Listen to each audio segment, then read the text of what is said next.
Super star Rajini சாருக்கு என்னதான் ஆச்சு? ஆன்லைன்ல பல ரூமர்ஸ் பரவிக்கிட்டு இருக்கு.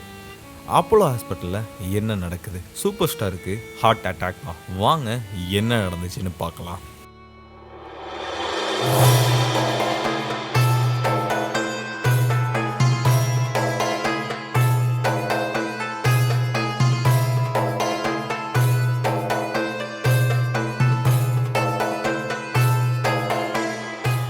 நேற்று இரவு சூப்பர் ஸ்டாருக்கு ஒரு உடல்நிலை பாதிப்பு ஏற்படுது. இதன் தொடர்ந்து அவங்கள அப்போலோ ஹாஸ்பிட்டல்ல அட்மிட் பண்றாங்க. இந்த தகவல் வெளியில வந்ததுல இருந்து பல ரூமர்ஸ் பரவிக்கிட்டே இருக்கு. இப்போ வரையும் என்ன மாதிரி ரூமர்ஸ் பரவிட்டு இருந்திருக்குன்னா, ரஜினி சாருக்கு செரிமான பிரச்சனைகள் இருக்கிறதாகவும், லேசான நெஞ்சுவலி இருக்கிறதாகவும், இதய நிபுணர்களை வச்சு இசிஜி எக்கோ சோதனைகள் நடத்துறதாகவும் சொல்லிட்டு இருந்திருக்காங்க.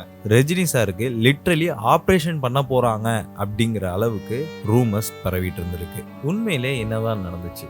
இதயத்திலிருந்து வெளியில போகக்கூடிய அந்த இரத்த ஓட்டமானது இடையில அந்த பம்ப்ல வீக்கம் இருக்கிறதால உடல்நிலை பாதிப்பு ஏற்பட்டிருக்கு. இதனாலதான் அவங்க அப்போலோ ஹாஸ்பிட்டல்ல அட்மிட் செஞ்சிருக்காங்க. என்ன சிகிச்சை நடந்திருக்குன்னா, அப்போலோ ஹாஸ்பிட்டல் சார்பாக இப்போ ஒரு அறிக்கை வெளியிட்டு இருக்காங்க. அந்த அறிக்கையில அவங்க சொல்றது என்னன்னா, இன்னும் 2 நாட்கள்ல சூப்பர் ஸ்டாரை டிஸ்சார்ஜ் பண்ணிடலாம்.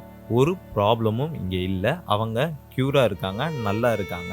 அந்த வீக்கத்துக்கு ரத்தம் எங்கேயுமே அடப்பு இல்லாம போறதுக்கு உள்ள நாங்க ஸ்டென்ட் வச்சிருக்கோம் அப்படின்னு அப்போலோ ஹாஸ்பிட்டல் அவங்களுடைய அறிக்கையில சொல்லியிருக்காங்க. சுகாதாரத்துறை அமைச்சர் என்ன சொல்றாங்கன்னா, யாரும் பயப்பட தேவையில்லை, சூப்பர் ஸ்டார் நல்லா இருக்காரு, கியூரா இருக்காரு, நாங்க 24 hours அவங்கள கவனிச்சுக்கிட்டு இருக்கோம், எந்த ஒரு ப்ராப்ளமும் வராது, பயப்பட தேவையில்லை, நல்லா இருக்காங்க அப்படிங்கிறத சுகாதாரத்துறை அமைச்சர் இப்போ கூறியிருக்காங்க.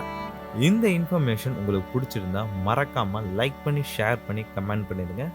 அடுத்த ஒரு இன்ட்ரெஸ்டிங்கான ஒரு வீடியோவில் உங்களை வந்து பார்க்குறேன்.